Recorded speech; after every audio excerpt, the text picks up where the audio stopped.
आज हमने बनाई है मिलेट खिचड़ी। इसे हमने ब्राउन टॉप मिलेट से बनाया है। तो चलिए देखते हैं हमने इस खिचड़ी को कैसे बनाया है। हमने ये half cup brown top millet लिया है और हाफ कप भी मूंग की पीली दाल ली है। मिलेट को हमने रात भर 9 से 10 घंटे पानी में भिगो के रखा। इसमें हमने 8 कप पानी डाला था और वही पानी हम यूज करेंगे, फेंकेंगे नहीं। दाल को हमने 1 घंटा भिगो के रखा है, उसका पानी हमने फेंक दिया है। 9-10 घंटे भिगोने के बाद ये देखिए मिलेट का कलर, जो इसका पानी है उसका कलर ग्रीनिश हो गया है। आप इसे देख के घबराइए नहीं, क्योंकि ये मिलेट ग्रीनिश कलर का ही है, ये नेचुरल इसका कलर है। तो हम इसे पानी के साथ ही कढ़ाई में डालेंगे, ये पानी फेंकेंगे नहीं। हमने 8 कप पानी डाला था और हाफ कप मिलेट है। और ये मूंग की दाल को हमने 1 घंटे के लिए भिगो के रखा था। ये भी देखिए काफी फूल गई है और सॉफ्ट हो गई है। तो इसका पानी हमने गिरा दिया था, इसका पानी नहीं हम रखेंगे, दाल को भी साथ में ऐड करेंगे। गैस जलाएंगे और इसे फुल पे रखेंगे और जब उबाल आ जाएगा तो गैस सिम पे कर देंगे। साथ में ही 1 टीस्पून नमक डालेंगे। आप अपने हिसाब से नमक डाल सकते हैं, कम या ज़्यादा। अच्छे से मिक्स करेंगे इसे। हमने पानी इसमें इसलिए ज़्यादा डाला है क्योंकि मिलेट को पकने में काफ़ी टाइम लग जाता है, इसमें फाइबर बहुत होता है। और खिचड़ी भी थोड़ी पतली रखनी चाहिए, क्योंकि पुलाव में पूरा पानी सुखाया जाता है, खिचड़ी में थोड़ा पतली इसे रखा जाता है। पानी में उबाल आ गया है, अब इसे हम ढक देंगे और गैस को लो मीडियम पे कर देंगे। और इसे तब तक पकाना है जब तक मिलेट अच्छी तरह से नरम नहीं हो जाते और दाल भी नरम नहीं हो जाती और अच्छे से मिक्स नहीं हो जाते, तब तक इन्हें पकाना है।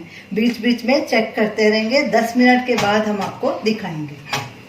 खिचड़ी को पकते 10 मिनट हो चुके हैं, चेक करते हैं। ये देखिए हमारा पानी भी काफ़ी सूख गया और ये नरम भी हो रहे हैं मिलेट्स। अभी और इससे पकाएंगे।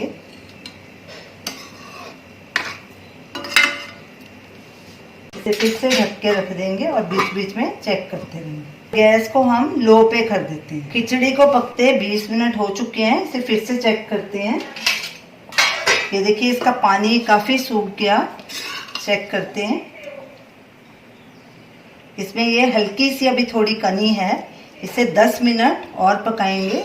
दाल और मिलेट अच्छे से मिक्स भी हो जाए और इसका पानी भी थोड़ा सूख जाए। इसे बिल्कुल नहीं सुखाना, हमें थोड़ी नरम रखनी है।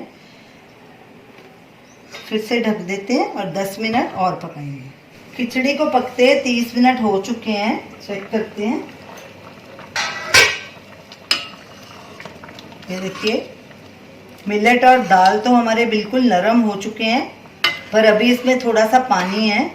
इसे 5 मिनट और पका लेंगे ताकि हमारा पानी थोड़ा सा सूख जाए। इसे आप ढक्कन नहीं लगाएंगे, ऐसे ही पकाएंगे और बीच बीच में कड़छी चलाते रहेंगे ताकि नीचे नहीं लगे। ये देखिए थिक भी होनी शुरू हो गई है। 35 मिनट हो चुके हैं। जो लास्ट 5 मिनट थे हमने इसका ढक्कन निकाल दिया था और इसे फुल गैस पे पकाया है। ये देखिए इसका पानी काफ़ी सूख गया, हमें ऐसी ही इसकी कंसिस्टेंसी चाहिए। दाल और मिलेट अच्छे से मिक्स हो गए हैं। अब गैस को बंद कर देंगे और इसका तड़का बनाएंगे। इसको साइड में रख देंगे। एक कढ़ाई लेंगे, गैस जलाएंगे, गैस को लो मीडियम पे रखेंगे और इसमें 2 से 3 टेबलस्पून देसी घी के डालेंगे। खिचड़ी में देसी घी ही डालना चाहिए, इससे खिचड़ी बहुत टेस्टी लगती है और थोड़ा ज़्यादा ही डालना चाहिए। घी को गर्म होने देंगे और गैस को सिम पे कर देंगे। घी गर्म हो चुका है, इसमें 1 टीस्पून भुना हुआ जीरा पाउडर डालेंगे। आप साबुत भी डाल सकते हैं, मुझे इसमें ये भुना हुआ टेस्टी लगता है। हाफ टीस्पून काली मिर्च, ये भी आप अपने हिसाब से डाल सकते हैं, कम या ज़्यादा।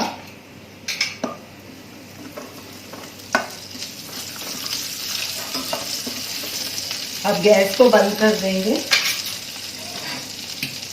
और खिचड़ी में ये तड़का डालेंगे। अच्छे से इसे मिक्स करेंगे। हमने इसकी इतनी ही कंसिस्टेंसी रखी है, इतनी हमें चाहिए थी, क्योंकि ठंडी होने के बाद खिचड़ी काफ़ी थिक हो जाएगी। अब इसे एक बोल में ट्रांसफ़र कर लेंगे। ये देखिए दाल और मिलेट्स एकदम आपस में मिक्स हो गए हैं, पानी अलग दाल अलग नहीं लग रही। हमारी मिलेट खिचड़ी तैयार है। और इसे देसी घी से गार्निश करेंगे। इसमें देसी घी बहुत टेस्टी लगता है, तो आप इस खिचड़ी को ज़रूर ट्राई कीजिए। आप इसे दही के साथ भी खा सकते हैं, किसी भी अचार के साथ भी खा सकते हैं। तो ये खिचड़ी बहुत ही टेस्टी लगेगी।